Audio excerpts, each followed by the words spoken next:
In ancient traditions, beautification practices weren't merely used for decoration, but they were understood and seen as a way to align ourselves or harness the energy of the cosmos. For many women in ancient times, beautification was seen as part of their spiritual practice, as part of a spiritual act, because it was well understood that the female body was responsive. It was responsive to the things around it, what it touched, what it smelled, what it felt. How a woman experienced herself mattered, because it was understood that the body did not merely exist, but the body itself was the true temple. To tend to the body is to tend to the channel through which the cosmos and their energies move through.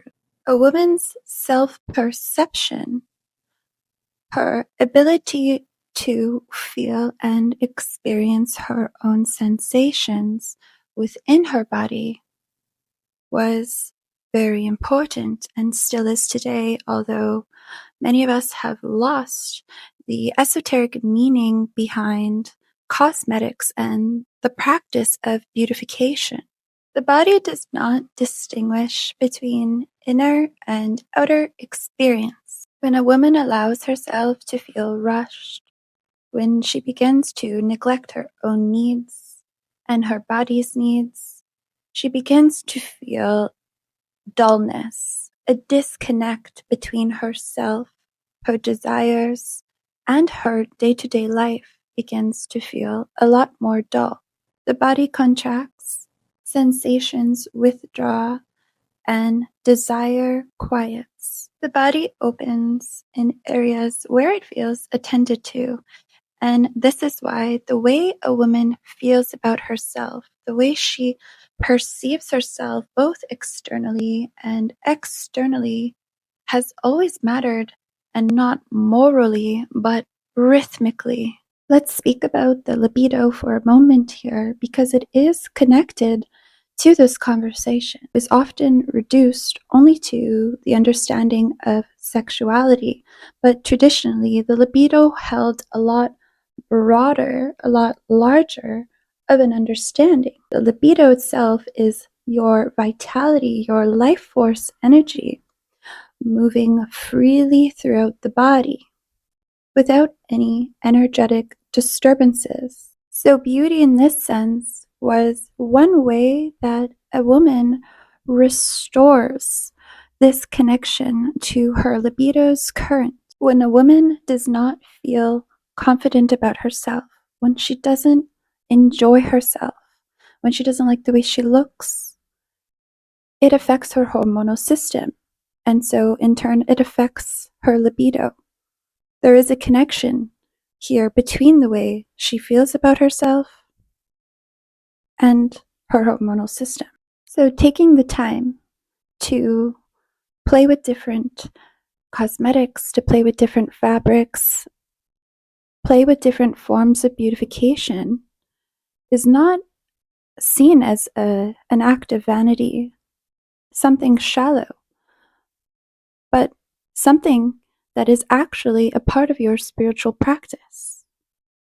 It's an intimate relationship between yourself. You're not doing this for other people. You're doing it for yourself to create different shifts within yourself, energetic shifts, because you may have experienced when you put on a certain outfit, when you do your hair different, when you put on a different makeup look, you tend to feel energetically different that day, right? A long, long time ago, when I first began to become more interested and taking spirituality more seriously, I first believed that this aspect of reality, beautification and such, was shallow and that it held no place in spirituality.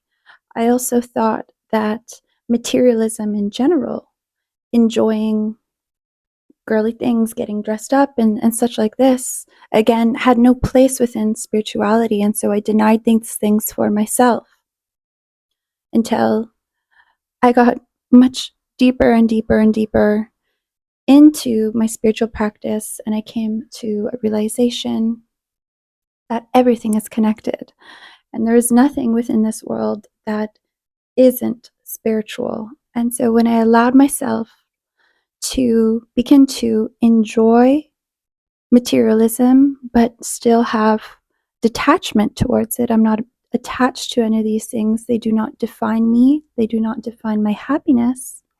Well, then, when I allowed that limitation and false concept between myself, beautification, and spirituality, I then became a lot more happy and truly much more excited every day of my life. Beautification can be used as a tool of attunement. Using oils soften the skin and the nerves beneath it. Certain colors awaken different perception. Certain textures allow you to become more present and feel different. When you wear satin, for instance, that might make you feel really nice, versus when you wear lace, cotton. All these different textures will make you feel different. So the way you choose to display yourself every day and express yourself every day is going to bring you different experiences energetically throughout your day. So cosmetics was never about hiding the body or changing the body, but it's really about honoring the body and tuning the body. This way we can tune the body to the cosmos itself. As above, so below. Beauty wasn't just an aesthetic, but it was actually a planetary technology. Across ancient and Renaissance traditions, the human body was understood as the microcosm of the universe. What you placed or displayed upon the body, metals, oils, colors, stones, affect how the cosmic forces move through you. Marsilio Ficino, 15th century Platonist, taught that planetary intelligence are attracted through sympathy. He wrote that Venusian forces respond to harmony, pleasant sense, softness, proportion, and the beauty of form. Adornment, perfume, and a graceful appearance were considered magnetic, tools that draw planetary energy into the soul. Cornelius Agrippa also spoke about the same concept as well. When the body is adorned according to a planet, it becomes a living talisman. Cosmetics and jewelry were understood as external planetary seals applied directly to the human energetic field. So they wouldn't have seen it that you were looking Venusian exactly, but more that you were animating the energy of Venus. Paracelsus rejected the idea that magic was merely mental. He taught that substances carry astral signatures, and what you applied to the body affected your etheric field. So the oils, perfumes, pigments acted as interferences between the cosmos and the flesh. Cosmetics were seen as an astral medium, influencing vitality, mood, and perception. This knowledge predates Europe and goes right into ancient Egypt. Eye cosmetics were ritualistically used. Adornment aligned the wearer with divine order. So it's not that cosmetics create power or make you more powerful, but do assist to amplify certain states that already exist within your body. So now you can become more aware daily when you go to adorn yourself, when you go to get dressed up, when you choose your outfit, when you choose which colors you will apply to your face, which textures, which silhouette. You can now become more consciously aware of which planetary energy you are cultivating or embodying, or also use this as a tool if you have certain goals, certain energetic moods that you want to shift into, certain experiences you want assistance with in conducting. You can now have this understanding behind you that the cosmos are connected to your fashion choices. A soft palette invites receptivity A luminous surface invites visibility. Structure invites containment. Movement invites expansion. These choices do not summon forces, they allow certain movements to pass through more easily than others. This dress I'm wearing today makes me feel like Cinderella. I would say it is a blend of Saturn and Moon. I was gifted this dress from LaceMade, a brand that I love.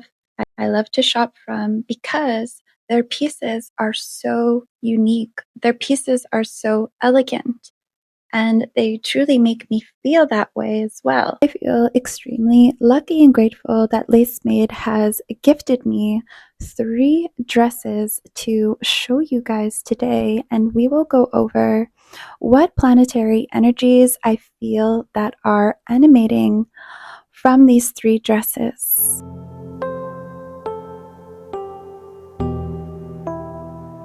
Saturn, associated with the color blue, cool, dense, containing.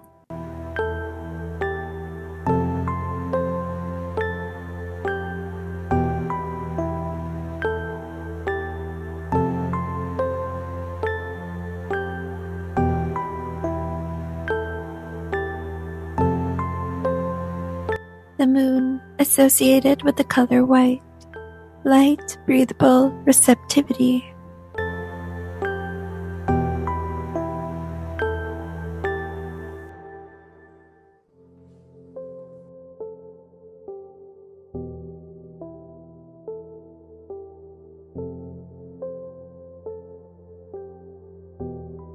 Venus, associated with pink, warm, soft, magnetic.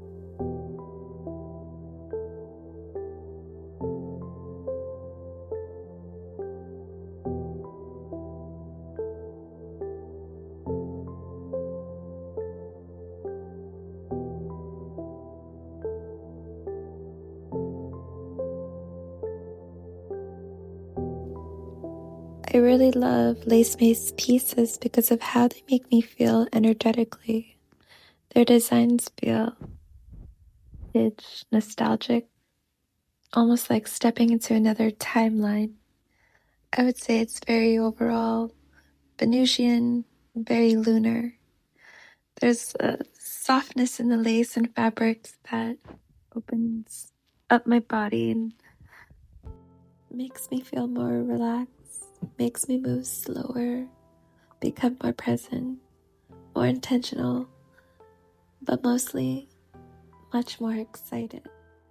LaceMade describes himself as feminine but powerful, vintage but modern, inspired by oil paintings, historical dress, old films, nature, and I feel that when you wear their pieces, this energy really does come through.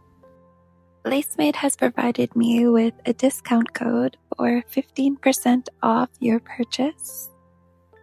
I will put it on the screen now, but I will also place it below along with all the names of the dresses in case you guys are interested in purchasing any of the ones in this video. I chose to wear the blue dress today for this video because blue, as some of you may be aware, is connected to the throat chakra, which is connected to communication. And so I figured if I am going to communicate with you guys today, I will wear a color associated with communication to enhance this activity. I have created a planetary correspondence handbook, a little reference guide that is completely free for you guys to download, which will be linked below. This way you guys can have your little handbook, something quick that you can use to reference if there's certain energies that you want to work with, certain energies that you want to experience, or that you want to amplify in your day-to-day life. Thank you so much for tuning in to today's video. And as always, I'm wishing you a beautiful day, evening, or night, wherever you are on this floating rock.